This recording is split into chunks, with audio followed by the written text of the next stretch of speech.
Democrats continue to hold closed-door hearings with current and former Trump administration officials.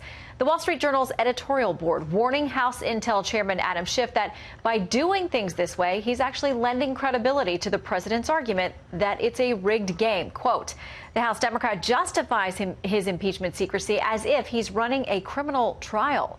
Let's bring in Fox News senior political analyst Brit Hume to break it down. Good to have you with us, Brit. Thank you, Shannon. Glad to be here. Okay, so Byron York writing about this, he talks about how there have been all these secret, first of all, they were transcribed interviews. Now, the last couple have been depositions, which means no one's allowed to come out and talk about them. Adam Schiff can decide if their transcripts are released, and even lawmakers aren't getting a chance to look at them. He talks about the former ambassador Yovanovitch, who testified last week. He says this, as the Yovanovitch interview began, her 10-page opening statement quickly leaked.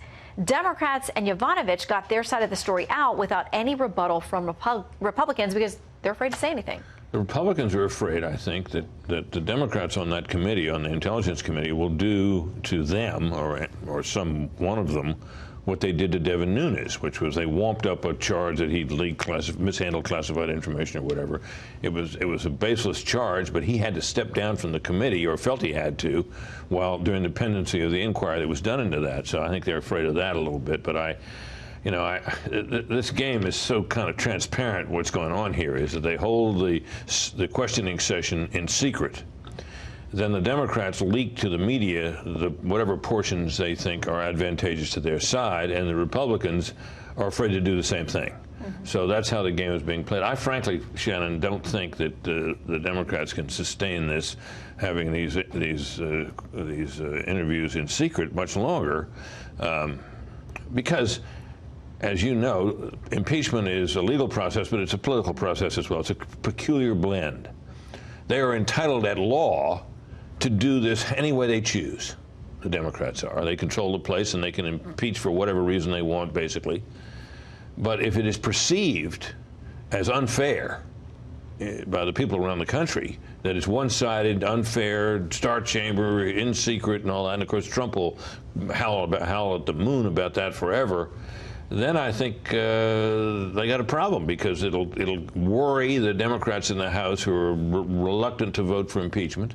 It will embolden Republicans in the House and in the Senate, who will ultimately have to pass on this if it comes to that. So I think there's a lot of risk in trying to do it the way they're doing it. Okay, let's talk about the development that Hunter Biden is stepping down from the board of a Chinese company, saying he's done nothing wrong, but he doesn't want to cause problems for his father. Jonathan Turley, writing in The Hill, law professor, talked about how most of the media, what they says is it's been fully investigated and there's nothing there, although I don't know, a whole lot of people have been investigating it. He outlines what has and hasn't happened, but he says this, there's no reason the media cannot pursue allegations against both the Trumps and the Bidens. That, however, would counter the narrative that there's nothing wrong with Hunter Biden's dealings and that it's all a, quote, lie that's best to ignore. You've seen the letters that came from the campaign warning certain media outlets, stop talking about it, or stop booking certain people.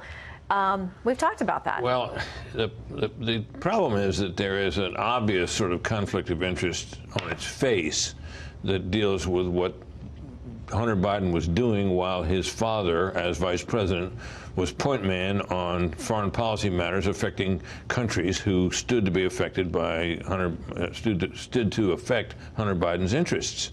So he had a conflict there, and you don't have to do anything wrong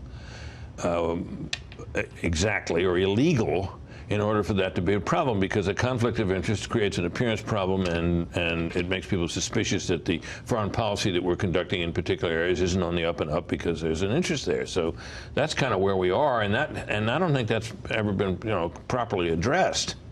Do you think that it will be addressed in the debate tomorrow night? Because the Boston Herald writes this: the Democrats share the candidates only one unifying platform, that they hate Trump.